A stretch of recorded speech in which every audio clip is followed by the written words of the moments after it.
The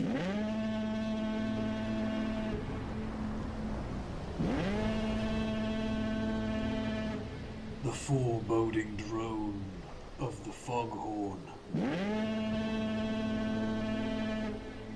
The black and white aesthetic that shows us only the contrast between the dark and the light.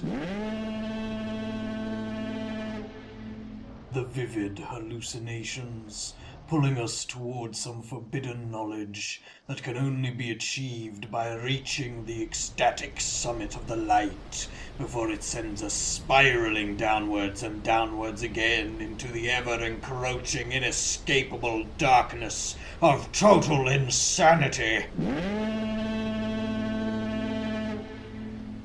This is the world of The Lighthouse. A film unlike any other I've seen in recent years. It's a movie that, unlike a lot of our most popular media, trades away any sense of catering to an audience or its understanding. There are dozens of articles and videos out there trying to explain the film, but at the director's own admission, it is incomprehensible by design. And that would usually frustrate me and probably most people. But here, that lack of comprehension is almost entirely the point. The Lighthouse isn't about meaning, but about atmosphere. The film strands us, alongside its main character, Winslow, on an isolated rock at the edge of the world. Together, both we as an audience and he as a character slowly begin to succumb to the call of madness. What at first begin as slow assaults at the edge of our sanity soon escalate, increasing in frequency and intensity until we can no longer differentiate between what is real and what is imagined, whether we are even a part of this world, or whether we are tied to something darker and more sinister.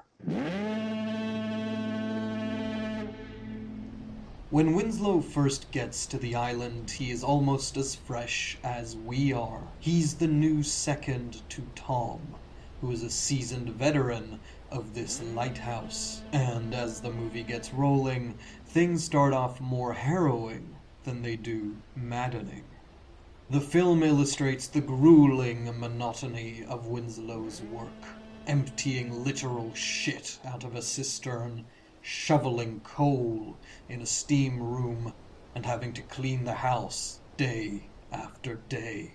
Not only that, but he is subjected to repeated vitriol and abuse from Tom.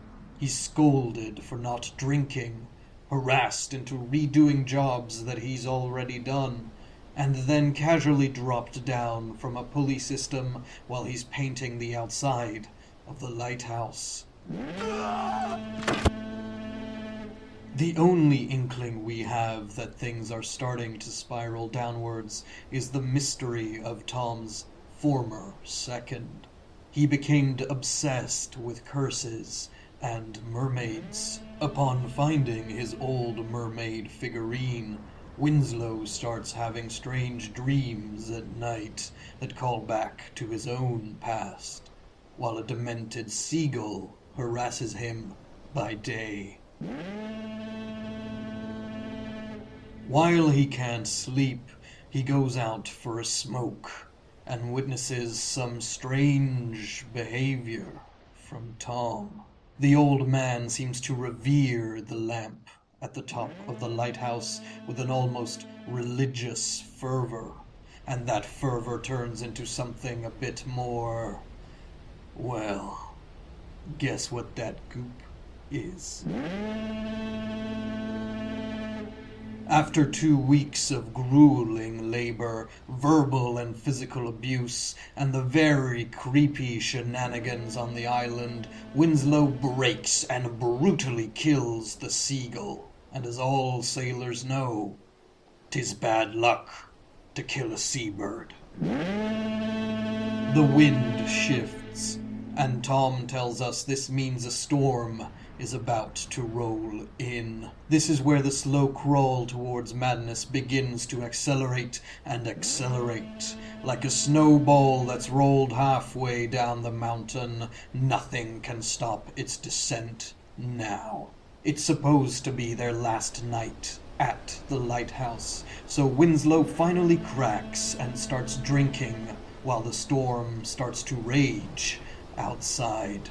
When he does, the two men begin a confrontational relationship that borders on erotic, and he opens up to Tom about a murder he wanted to commit.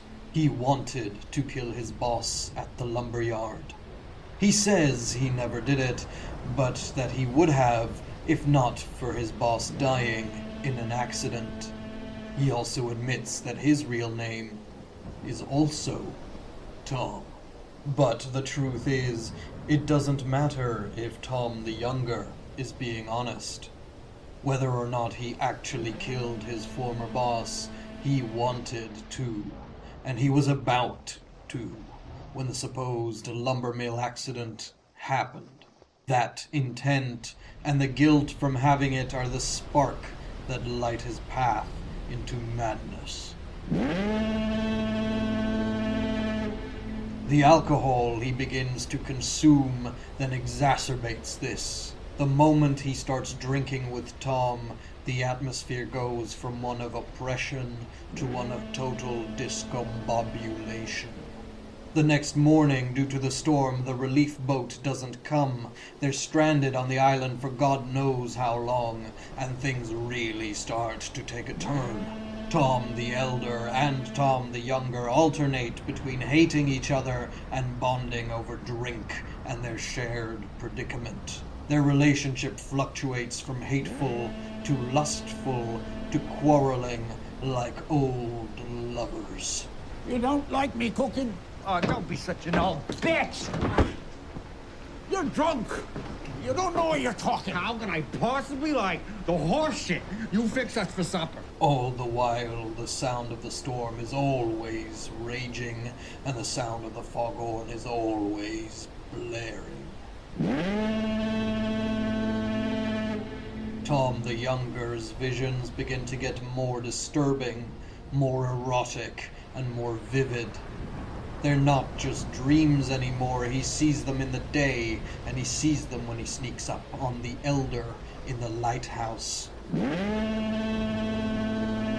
The flow of time becomes untrackable. While the Younger thinks only a few days have gone by, the Elder tells him that it's been weeks. We are not sure who to trust. While partaking in a moment of mermaid-induced self-love, the Younger pulls up a lobster trap, and inside is the severed head of the Elder's former second. But because this happens in tandem with the visions, can it even be trusted? Is this just a paranoid delusion, or did he actually uncover a disturbing murder? He can't take it anymore, and in an attempt to escape the escalating madness of the island, we see the Younger try to get into a rowboat and sail away. Then the Elder smashes it to bits with an axe and chases him across the island. But a few moments later, the Elder tells the Younger that it was him who smashed up the boat, and him who chased the Elder. You smashed up that lifeboat just now and chasing me with an axe trying to kill old Tom. This could be Tom the Elder trying to gaslight his younger counterpart. Or it could be the truth. Maybe the Younger did those things and experienced the Elder doing them as a hallucination. He can't know for sure, and neither can we as an audience. We totally lose the trust that we usually place in film. Usually, what you see on camera is what you get. But here, the things we see could be true, or they could all be wrong, or they could be amplified versions of something that maybe did happen. We lose track of when things are happening. We don't know if they're even happening. We can't tell the difference between dreams, visions, and reality. We, like Tom the Younger, totally stopped trusting our perception. And while the madness encroaches on every single one of our sensibilities, we are inextricably drawn towards the lamp at the top of the lighthouse. This all culminates when Tom the Younger discovers Tom the Elder's ledger. In it, the Elder details him as a lazy worker who is slipping into derangement. Again, we can't possibly know whether any of this is true. But worst of all, the Elder recommends that the Younger not be paid for his work on the island. This is the last straw for the Younger, who devolves into a violent fury. All while continuing to hallucinate, he grapples with and bests the Elder. And when Tom the Elder is overcome with a swift swing of an axe, Tom the Younger takes his keys and finally gets his chance to look upon the light. And it consumes him. In a film where a lack of coherent meaning and insanity are literally the point, the symbol here is glaringly obvious.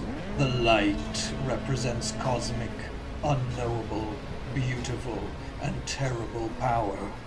To look upon it is to court madness.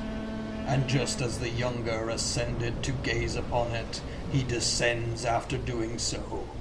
He descends into darkness and madness, and when he does, we are right there with him.